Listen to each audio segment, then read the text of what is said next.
Seja bem-vindo a mais um episódio do podcast Líder AAA. Eu sou Caroline Marcon, consultora organizacional, coach executiva e autora do livro O Poder dos Times AAA.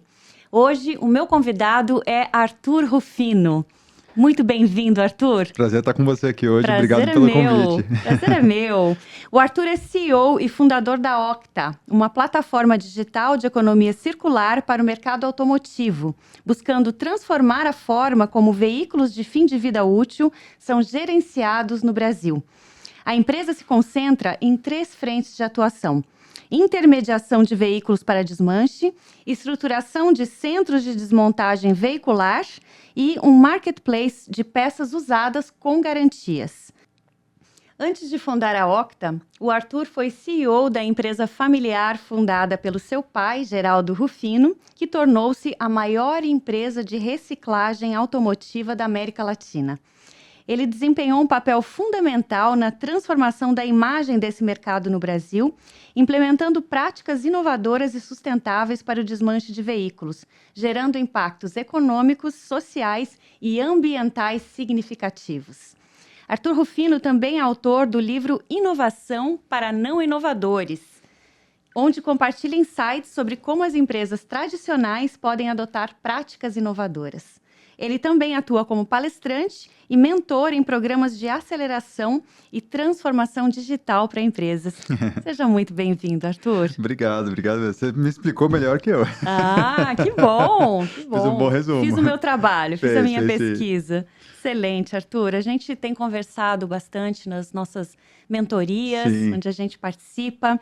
E para mim você é um case de ESG, que é uma coisa que a gente muitas vezes fala com uma linguagem mais sofisticada. E eu acho que você consegue explicar de uma maneira simples, tangível, que faz esse assunto ficar mais no dia a dia pra gente. Sim. É um exemplo de inovação.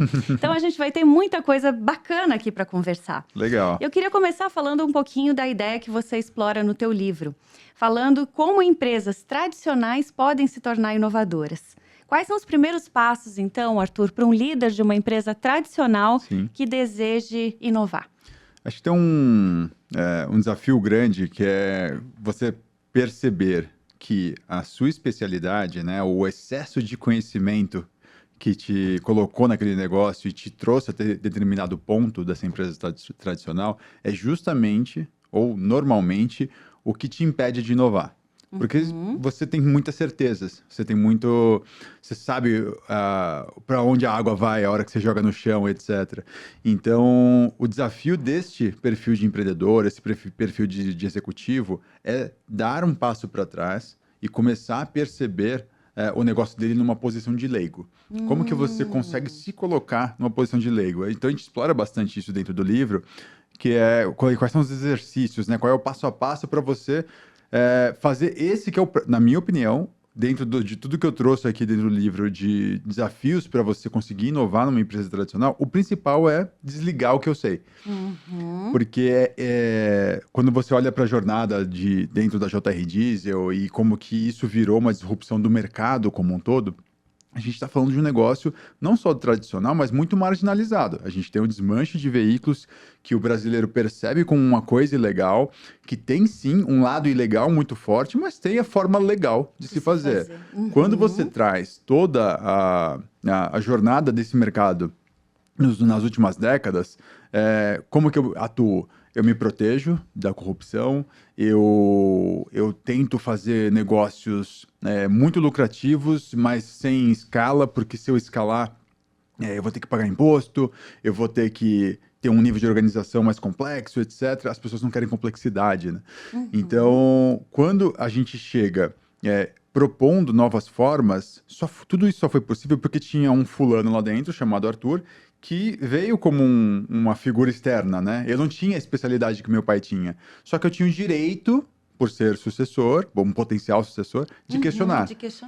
E eu começo a questionar sem saber do negócio. Então foi muito bacana porque, poxa, como é que isso aqui funciona? Ah, funciona assim, assim, assado há 400 anos. Sempre foi assim. Falei, não, mas nesse mercado funciona assim, por que a gente não testa diferente? E aí você vai para outros passos do livro, como, por exemplo, o teste. Então, eu gosto muito de ver a inovação nas empresas tradicionais como uma jornada longa, ok? Mas de pequenas paradinhas. Então, o tempo todo eu estou testando uma coisa nova. Eu não posso colocar em risco toda a estrutura do negócio. Toda a forma como ele sempre foi feito, que é normalmente o que o empreendedor ele se agarra muito e quer proteger. Mas a gente pode e deve propor pequenas transformações que, quando a gente vai olhar lá 10 anos depois, é uma super história de inovação. Mas, na verdade, sem investimento, sem grandes firulas, etc., sem termos em inglês e etc., você consegue criar uma jornada grande de transformação fazendo pequenos passos todos os dias. É um processo contínuo, mais do que uma ideia disruptiva que do dia para a noite muda tudo. Exatamente isso. É mais sobre comportamento e hábito do que ter um planejamento incrível com captação de investimento, com muita gente participando disso. Não, é o simples bem feito todos os dias com consistência. Por que a gente não aprende, né? Quer dizer, essa receita, ela geralmente funciona para tanta coisa. Exato. E falando desse simples, bem feito, com consistência, você transformou a cultura da empresa. Sim. Antes, né, de ter a Octa, você já fez esse trabalho. Conta para mim como é que você fez isso? Era consciente ou foi uma coisa que, quando você olhou para trás, você disse, nossa, né? Como que foi esse processo? Não foi consciente. Na primeira fase não foi consciente, e eu estava entrando numa cultura muito forte, que era a cultura do Geraldo Rufino naquela empresa.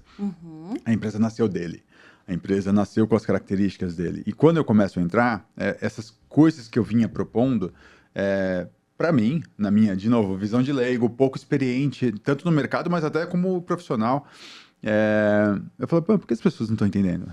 Eu quero ir, eu tô com pressa, eu tô vendo aqui o resultado, eu tô vendo que é diferente, que traz resultado. E as pessoas travavam, as pessoas impediam, as pessoas ficavam ansiosas, etc.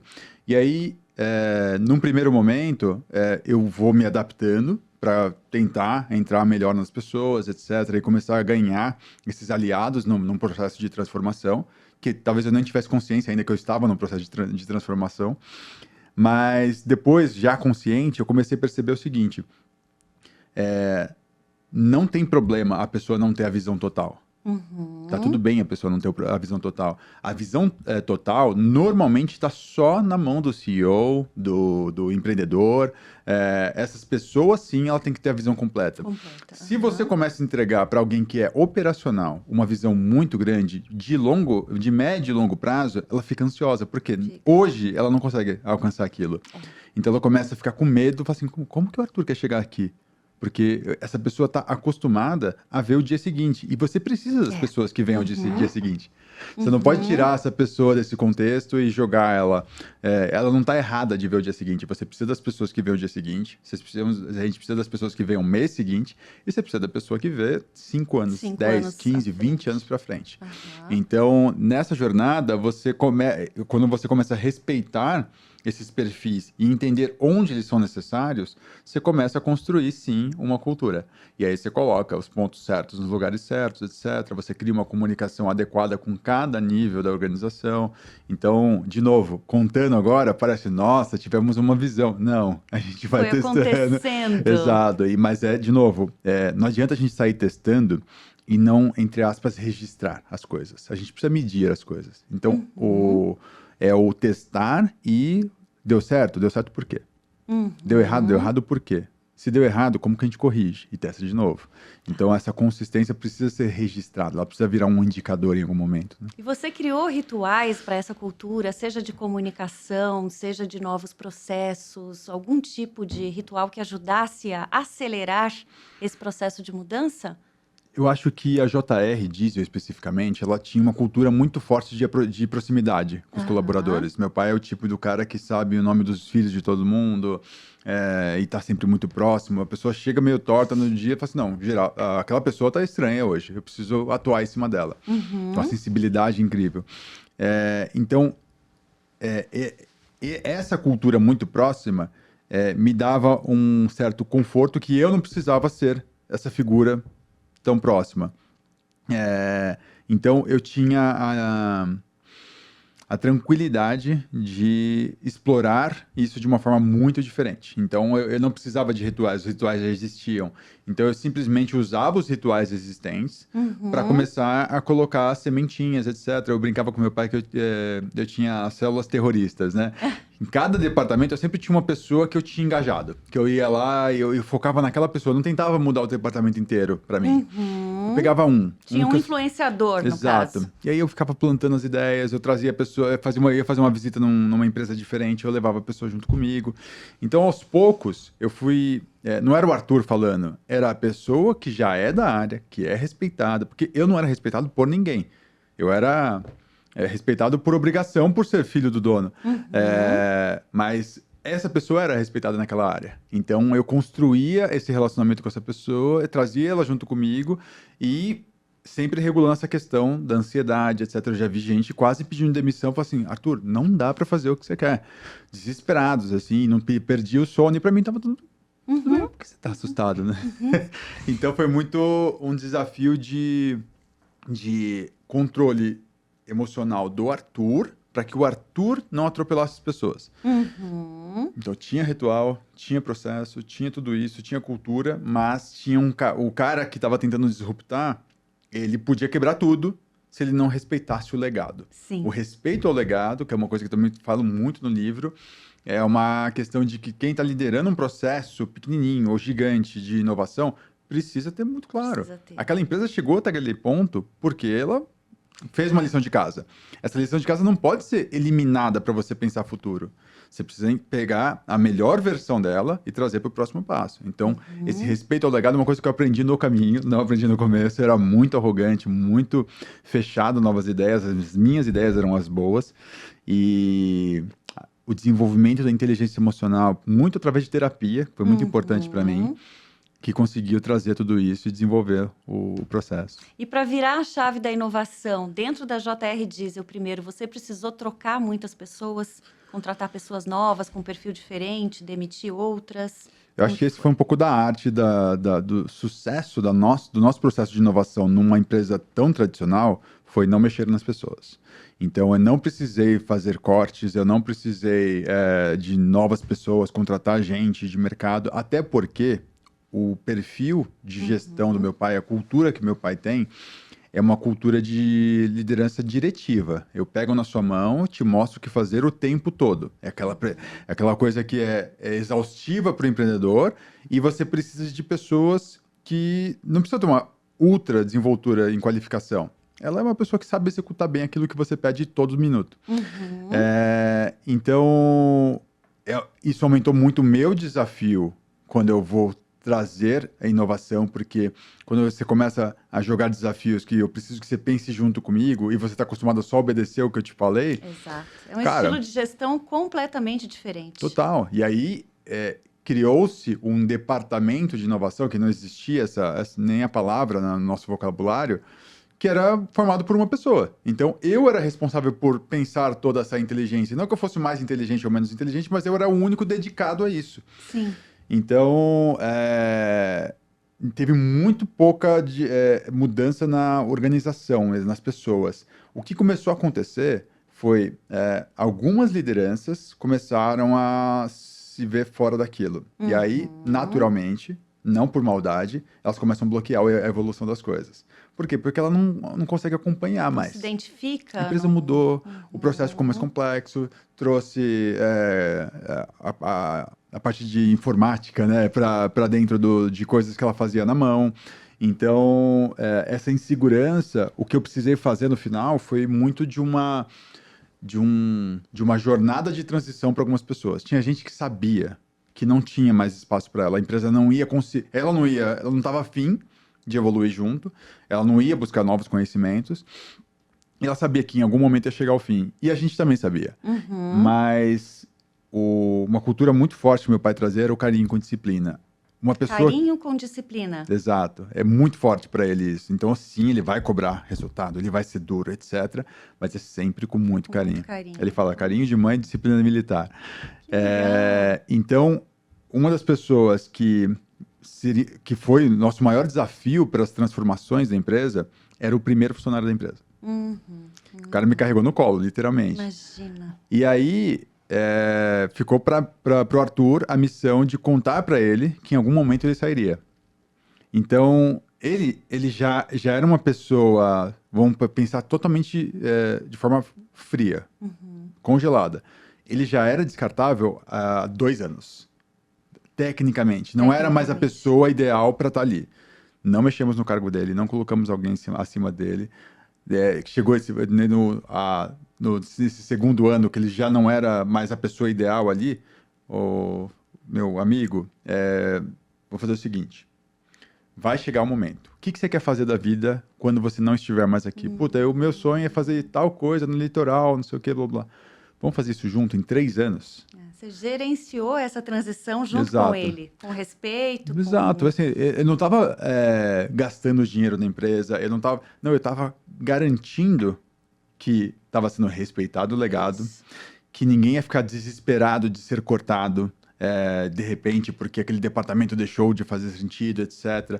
A gente pegou a pessoa que mais atrapalhava e deu 3 anos de transição para ela. Junto com a gente. A gente ajudou ela a construir, a gente deu oportunidade. Ela começou em algum momento a fazer part-time com 100% do salário. E aí ela não gostou, voltou. E aí a gente foi. Aí chegou um momento que ele falou assim, não, chegou minha hora. Tô preparado. E aí vamos. Então foi um respeito muito grande para alguém que ajudou a construir. Ele tinha 0 utilidade técnica naquele momento. Mas, cara, ele estava lá. Quando precisou, ele estava lá. Não faz sentido nenhum, dentro da cultura que eu fui educado, falar para esse cara que ele não é mais necessário. Então, pra gente, de novo, tá muito ligado a pessoas, a cultura e a esse respeito ao legado. E é muito importante para os outros que viram esse movimento acontecer e perceberam como as pessoas são tratadas, né? Porque isso gera um movimento de engajamento que vai muito além daquela pessoa que você está tratando, mas de todo o grupo. Exatamente. Ele era o cara intocável. Ele era o primeiro. Ele era o primeiro, ele tinha relação de parente com ele. Então, fazer esse processo foi muito duro para mim, mas o que facilitou foi respeitar o tempo dele. Então, isso ajudou bastante e funcionou no final. E o que você atribui o teu ganho de legitimidade nessa posição de CEO na empresa do seu pai? Quando você falou, no início ninguém me conhecia, eu era o filho do dono. E depois você adquiriu a sua legitimidade. Sim. O que fez a diferença para isso? Acho que no início, além de só ser o filho do dono ali, eu não tinha autoridade, não tinha o reconhecimento, né, o respeito, mas eu também não tinha conhecimento. Então, era merecida a percepção que tinha sobre o Arthur. Eu era até bem preguiçoso, eu estava ali numa posição meio complexa. Mas o que rolou ali foi, no primeiro momento, me apegar em propósitos, ainda que transitórios. Eu tinha o primeiro ponto, eu já estava há 5 anos com a minha namorada, assim, em algum momento eu vou precisar casar com essa moça. Então, meu propósito número 1 eu preciso ganhar dinheiro de verdade, não posso ser encostado. Me tornar independente. É isso. Então, eu queria um espacinho dentro da empresa. Eu não queria virar CEO, eu não queria substituir meu pai, não queria nada disso. Na segunda parte, eu comecei a assistir o dia a dia do que é ser um desmanche antes da lei. Ser um desmanche antes da lei é você lutar o tempo todo para provar que você não é ilegal. Então, a corrupção tenta te pegar. Você fala assim, gente, tá aqui. Tem documento, não sei o quê, nossos processos são assim. Você tá vendo alguma coisa aqui? Você achou alguma evidência? Então, era um esforço muito grande que dependia muito da figura do meu pai. E eu, como um baita de um tímido, eu falava assim, cara, eu não posso depender dessa simpatia do Geraldo, etc., para a empresa se proteger de uma tentativa de corrupção. Eu preciso que a empresa comunique transparência, a empresa comunique o compliance. A gente nem conhecia essa palavra na época, mas seria isso hoje. Certo. E aí, o meu segundo propósito é como que eu protejo minha família. Então, eu comecei a buscar muita informação. A indústria farmacêutica me ajudou a reconstruir nossa forma de pensar rastreabilidade, etc.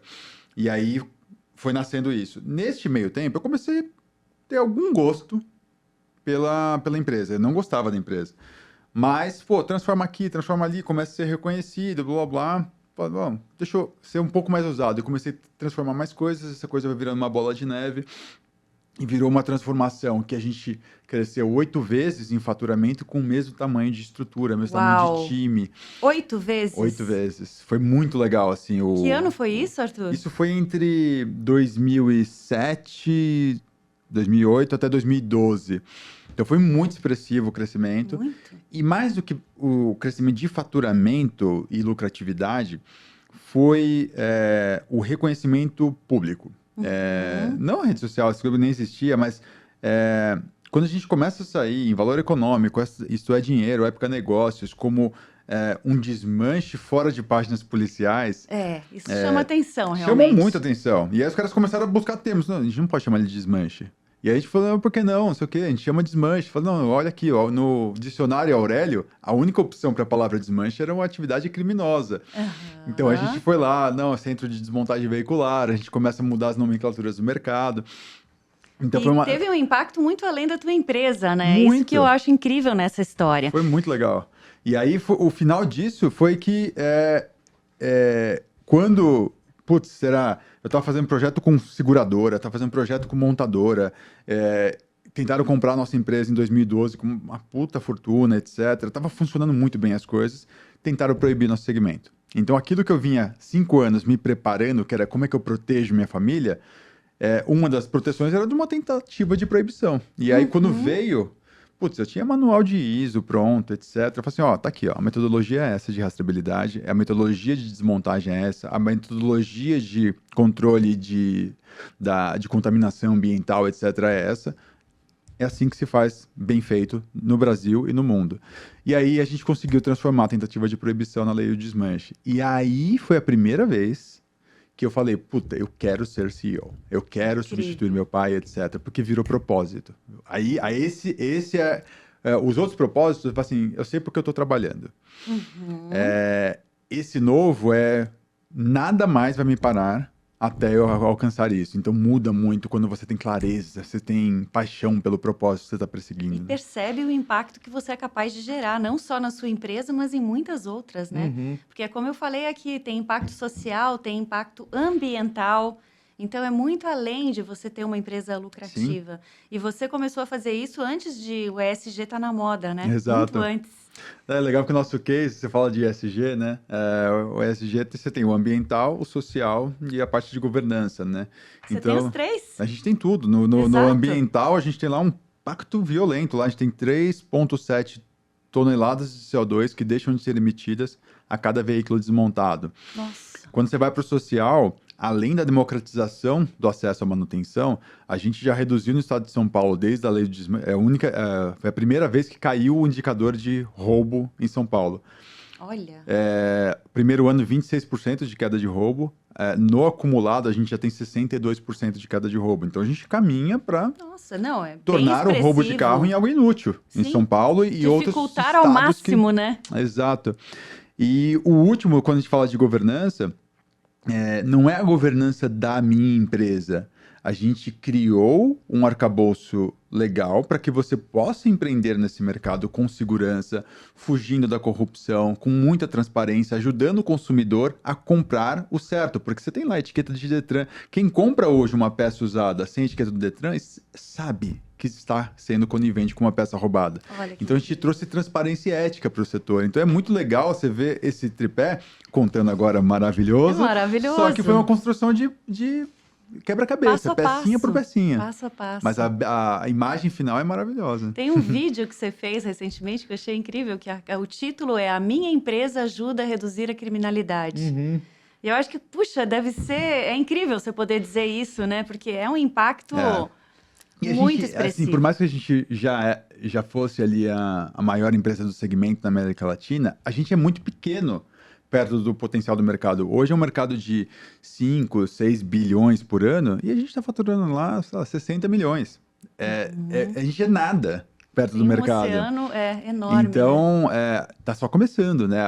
A regulamentação do setor, as novas leis que eu estou participando da construção, etc., elas estão preparando uma baita de uma rodovia incrível para um monte de gente acelerar. Não é para JR Diesel acelerar.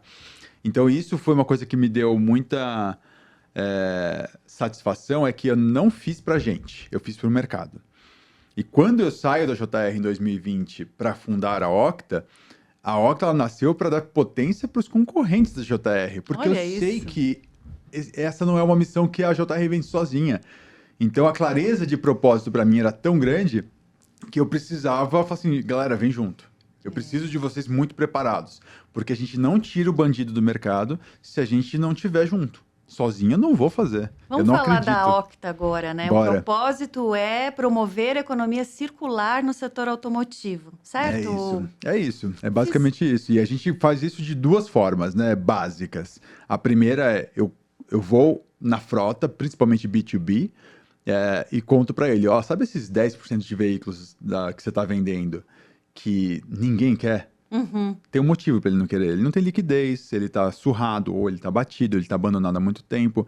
Tem comprador para isso. E aí eu apresento o mercado da desmontagem para esse cara. Então eu sou um marketplace mesmo, eu sou um intermediador de venda disso. E na outra ponta, já que eu selecionei os mais excelentes centros de desmontagem como meus clientes aqui como base, eu filtrei esses caras, eu falo, ó, eu tenho um estoque incrível de peças usadas com garantia de origem e qualidade para você, mercado B2B. Então, eles vendem hoje em Mercado Livre, eles vendem no próprio balcão, mas o B2B eles não acessam. Eles precisam de um intermediário. Então, a gente vai fomentando essa manutenção verde, essa manutenção ESG, que reduz muito o custo, mas também o impacto o tempo todo para as frotas. E vocês fazem uma avaliação dessas peças? A Octa é que dá o selo? Como é que funciona essa questão da... A gente homologa os centros de desmontagem em processos. Então, se o cara... A gente vai lá checar o processo dele de controle de qualidade. A gente faz isso semestralmente. E então eu consigo garantir que se eu tenho 300 centros de desmontagem na minha base, eu sei que são 300 caras que trabalham bonitinho. Que são seguros, que Exato. você pode comprar confiar. tranquilo. Não é só se ele é legal ou ilegal. Ele tem bons processos. Tem bons processos, Ele não vai te dar trabalho. Deu problema? Tudo dá problema. Um iPhone dá problema hoje. Então, a sua garantia vai ser coberta, etc. Então, você tem muito de como que você explora o mercado das peças de reuso, remanufaturadas ou recicláveis, de uma forma segura, organizada e escalável. Excelente. Quantas pessoas trabalham hoje com você, A gente Arthur? é super pequenininho em time, né? A gente já fez quase 10 milhões em captação de investimento, né? A gente nasceu 100% independente de JR Diesel, então não tem R$1 da minha família na Octa, é 100% de investidores, mas a gente é pouco mais de 10 pessoas hoje, porque é muita tecnologia, e o resto, assim, eu não tenho equipe de pátio, eu não tenho tudo que é muito comum ao mercado de leilões, por exemplo, cara, eu sou desse tamanho. Eu sou um escritóriozinho pequenininho com esse super volume. A gente já reduziu mais de... Cara, acho que mais de 1.000 toneladas de CO2 nesses processos. A gente está... hoje com seguradora, que não era uma coisa que a gente olhava dentro da plataforma, empresa de energia, grandes locadoras. Então, a gente está fazendo empresas que seria improvável ver um relacionamento entre elas em um centro de desmontagem. A gente está trazendo esses caras para esse mercado. E eles gostam muito de saber que não só reduziram o custo, mas eles pedem, cadê meu certificado de redução de emissões? Cadê o meu isso, meu aquilo? Então, eles querem muito conhecer o impacto, seja para colocar no relatório de sustentabilidade ou para saber o que ele está fazendo realmente ali de impacto. Eles valorizam participar dessa Sim. cadeia, né? Dessa cadeia legal e bem estruturada. E esses centros automotivos que você homologa, são negócios tradicionais que estão digamos assim, se profissionalizando ou elevando o nível de qualidade? Ou são empresas que já nascem com essa tua filosofia? Qual que é o padrão, mais ou menos? A grande maioria, vou falar que uns 75%, são empresas que nasceram pré-lei. Pré-lei, ou seja, elas estão crescendo junto com... Isso, então elas já existiam lá, e aí veio a lei, que provavelmente incomodou no começo, e aí peraí. Ela veio, ela começou a organizar, esses caras saíram do mercado, então eu tenho pista para crescer. Como é que eu cresço? Procura a Octa, vai atrás de conhecimento, etc. Então esses caras estão numa fase de auto-reinvenção, para depois começar a reinventar os próprios negócios. Então, a gente tem meio que um papel de acelerar esse processo. A gente tem uma frente de educação dentro da Octa, mas não é um negócio, é muito para dar suporte para eles. Mas os outros 25% que nasceram pós-lei, aí você vê as coisas mais incríveis do mundo. É gente que vendeu empresa e resolveu abrir um centro de desmontagem. É gente que trabalhava na Unilever, era executivo e foi trabalhar, foi construir seu centro de desmontagem. Então, aí sim, você vê uma geração de centros de desmontagem que faz coisas que a gente nunca pensou. Olha. Coisas muito avançadas, muito interessantes. E aí você começa a ver o impacto de trazer mentes diferentes para isso. Gente que não entende nada de veículo ou de desmontagem. Você vê a transformação na prática ali. O cara é pequenininho ainda, o cara tá testando, mas aí você começa a ver a coisa acontecer de uma forma diferente. Então é bem legal ver um pouco do mix que acontece ali. Um ajuda o outro, não voluntariamente, porque não é um mercado muito unido, a gente está trabalhando isso. Mas assistir os 75% ajuda os 25%, e assistir os 25 ajuda os 75. Então é uma troca muito rica, que, de novo, como Octa, a gente tem muito do papel de facilitar esse intercâmbio de informação. E dado o potencial imenso de mercado, Arthur, que você descreveu para a gente, esse setor de desmontagem de veículos, ele já é alvo de startups, de venture capitals? Como é que está isso posicionado? Ou ainda está nos bastidores? Quando a gente pensa em startup, venture capital, etc., você tem uma meia dúzia de startups nesse segmento, olhando principalmente para a parte de comercialização de peças. Então, eles tentam ser marketplaces da venda da peça para o consumidor. Ou seja, uma Octa, o que você faz? Mais ou menos, porque a gente é muito focado no B2B, né? Então, a gente acaba não sendo concorrente, a gente até faz muita parceria com esses caras. Mas são muito pequenos. São pessoas que provavelmente já tiveram desafios de comprar uma peça usada, tiveram medo, têm um conhecimento de tecnologia e resolveram se arriscar. O Venture Capital não olha para esses caras, eles são muito pequenos. Eu acho que eu tive a vantagem de ficar grande com a JR Diesel. O tamanho da JR me desenvolver profissionalmente e me dar maior desenvoltura para sentar em mesas diferentes. Chegou muito estruturado já, Exato. Né? E eu escolhi bem o cofundador. Eu trouxe um cofundador que tinha um background muito bom na jornada de startups. Então, a Octa é a única startup do segmento que realmente recebeu investimento de venture capital, etc., e continua nessa trilha de crescimento baseado em investimento. Mas a Octa fez muito pitch. Então, como eu fiz muito pitch, mais de 100 com certeza, deve estar aproximando de 200. A gente foi deixando o mercado de capitais mais consciente do potencial deste mercado, da lucratividade de um centro de desmontagem, e começou a estimular principalmente a turma de private equity a olhar para esse mercado. Então, você já tem, uma vez a cada 2 meses ali, Arthur, dá para a gente visitar um centro de desmontagem? Tem uma tese aqui no meu private equity que talvez faça sentido. E aí, quando você conta a história do que aconteceu nos Estados Unidos começou a investir em centros de desmontagem em 98, criminalidade alta, problemas muito parecidos com os nossos. E aí, os caras compraram 3, não sei o quê, blá, blá. Hoje, essa empresa é a maior do mundo, 14 bilhões de dólares de receita, desmonta 1 milhão de veículos por ano. Eles compram 3,7 desmanches por mês nos Estados Unidos. Eles são uma máquina de M&A. E aí, quando você apresenta a lucratividade do business, mostra que só 10% do mercado é atendido, e que você tem um potencial, até uma potencial saída, porque esses caras foram eles que tentaram comprar a gente em 2012. Se eu construo uma rede aqui, eu consigo vender, inclusive, para esses caras lá. E aí o private equity fica louco. E aí o private equity louco, ele começa a estimular, ajuda a Octa ali, porque esses caras estão organizando o mercado pra gente e a gente vai saber o que comprar. Então, piração aqui, mas vai que um dia até a Octa pode começar a organizar a consolidação desse mercado. Então tem muita coisa acontecendo, tem novas regulações chegando, você tem a montadora meio que se tornando obrigada a desmontar veículos para poder fabricar outros. Tem muita coisa legal que a gente está construindo. Nesse teu processo de inovação, você se inspirou também em movimentos acontecendo nos Estados Unidos? Você procurou seguir essas tendências e incorporar no teu negócio? Eu acho que mais do que tendências, eu fui entender a tendência americana mais tarde, assim. Eu fui entender, foi muito no processo de quando eles tentaram comprar a gente, que eu tomei assim, quando você olha para essa empresa, chama LKQ, você não acha ela nos Estados Unidos, ela não é uma marca, porque cada desmanche mantém a própria marca depois que ela compra. Então você não acha um cara gigante, igual você tem a JR aqui no Brasil. E aí quando eles tentaram comprar a gente, que a gente entendeu que eles já eram uma rede de quase 1.000 desmanches. E aí comecei a tomar conhecimento ali, a gente negou a proposta no final, e aí que eu conheci o mercado. Mas até então, pra gente, poxa, daqui a pouco a gente ia ser o maior do mundo.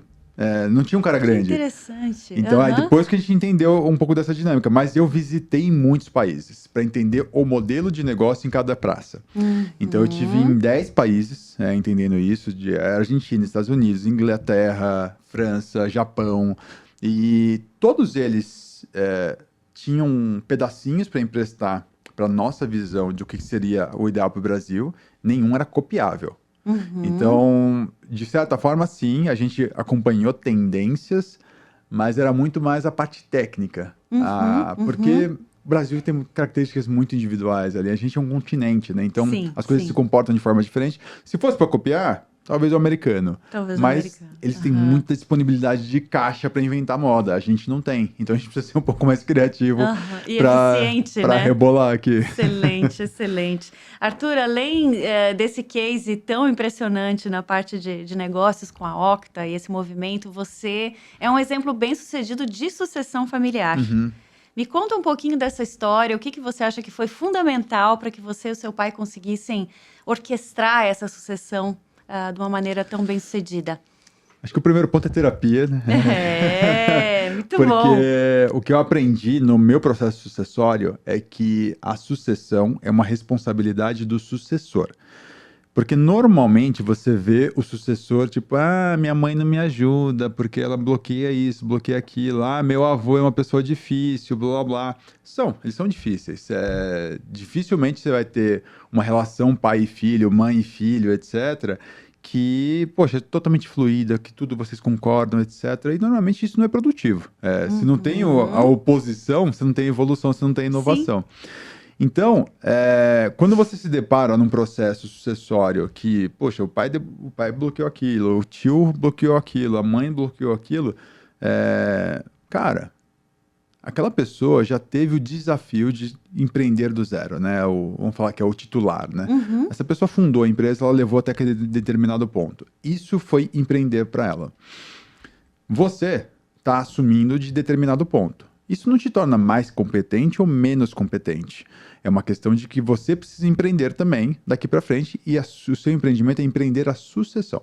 Essa pessoa precisa ter vontade de te passar o bastão. Ela precisa ser educada, entre aspas. Ela precisa ser condicionada a te passar o bastão da forma correta. E ela nunca fez isso na vida. E você ajudou o seu pai nesse processo de também educá-lo de alguma maneira? Foi muito isso, Sim. Porque no final, meu pai era apaixonado pelo negócio. Ele não pensava outra coisa. A JR é a filha número 1 e nós 3 estávamos embaixo. E como é que eu tiro um cara desse? Você não tira. Você simplesmente não tira. Como é que eu faço uma transição? Transição para onde? E aí, como eu tinha acabado de descobrir o meu propósito, através da questão da lei do desmanche, etc., porque eu estava criando aquele impacto, eu falei assim, será que é propósito? E eu comecei a analisar, e aí terapia ajuda muito nisso, analisar meu pai, eu falei assim, meu pai não tem outro propósito que não seja sentar aqui de manhã. A única coisa que eu percebi que tirava meu pai do balcão, de dentro da produção, era receber um amigo que precisava de ajuda. E aí ele dedicava metade do dia dele, o cara saía chorando, mas renovado. Olha. Eu falei, deixa eu testar. Teste pequeno. E aí a gente criou o Otimamente Bem, que era um blog. E aí ele começou a escrever lá, e ele gostou. E no começo os seguidores eram tipo, meus amigos da escola. E aí, poxa, legal, seu pai, isso, aquilo. E aí veio um depoimento um dia, eu falei assim, Geraldo, obrigado, eu desisti do meu suicídio. Aquilo mudou a vida do meu pai. Porque pela primeira vez na vida, ele viu algo que transformava a vida de alguém. E aí transformou a dele junto. Ele sentiu para que o chamado, né? Aí eu comecei a publicar no meu Facebook, que meu pai nem tinha, as postagens do meu pai, porque eram muito boas, os textos dele. E aí todo mundo, legal, não sei o que, põe seu pai no Facebook. Botamos meu pai no Facebook. E aí ele começou, sei lá, tinha 3 mil seguidores. E aí começou, Geraldo, você salvou meu casamento. Geraldo, você salvou minha empresa. Geraldo. E aí eu comecei a perceber que isso tinha o poder de tirar ele 100% de um dia da empresa. Só que nessa brincadeira apareceu a turma da editora Agente e falou assim, poxa, gostamos da história dele, ele começou a sair em jornal, aí apareceu no Jô, gostamos dele, vamos fazer um livro. E aí juntou numa fase que o Flávio Augusto tinha o tal de Geração de Valor e botou meu pai lá no Meu Sucesso, como um case. Então juntou, o Geraldo tem a autoridade do livro, o Geraldo tem uma baita de uma história bizarra, contada pelo Flávio Augusto, que ele era o influenciador desse meio empresarial. E aí ele explodiu. E aí, poxa, 2022, meu pai vendeu 311 palestras. Meu pai tá batendo agora 3 milhões de seguidores. Ele virou uma máquina. Eu tava com ele hoje no evento de influenciadores, e aí eu via influenciador saindo da fila que ele tava dando autógrafo para ir atrás do meu pai. Que incrível. Então foi muito legal essa jornada, porque não foi sobre criar um negócio chamado Geraldo Rufino. Foi sobre encontrar o propósito para alguém que achava que o propósito era estar no balcão. Então, parece piegas, não sei o quê. As pessoas falam, acho que são um pouco levianas até em falar de propósito, porque não, tem que se abraçar a árvore, tem que salvar a baleia, não sei o quê. O propósito é o que funciona para você. O propósito, você tem que respeitar o tamanho do seu propósito. Exato. E ele pode ser pequenininho, que é cuidar da minha filha. Cara, para você é grande. E tá excelente. Se aquilo te motiva, te dá garra nos momentos mais difíceis, aquilo é um bom propósito. Então, o meu tornou-se essa questão. Eu vou deixar o roubo de carros no chinelo. Uau. Meu pai vai transformar... Ele fala todos os dias nas palestras dele. O objetivo dele é sair de casa e transformar a vida de uma pessoa. Ele faz com muito mais, mas o objetivo é uma pessoa. Qual é o seu? Então, é muito sobre isso, né? Quando você tem clareza do objetivo, do propósito, tudo fica fácil. Tudo fica fácil. Ou seja, para se tornar sucessor do seu pai, primeiro você se tornou empresário dele, né? Exato.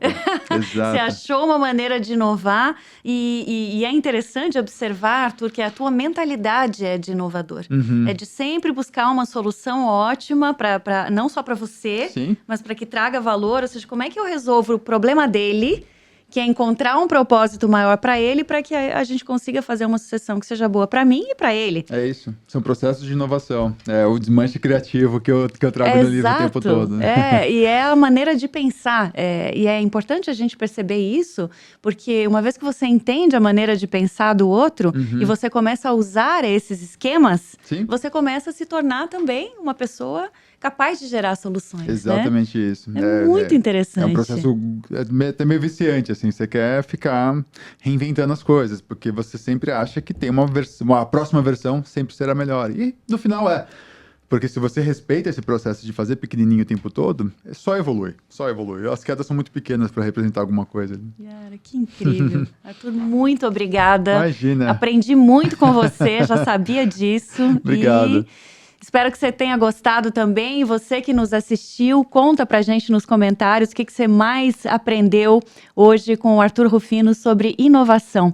Obrigada pela companhia e até o próximo episódio.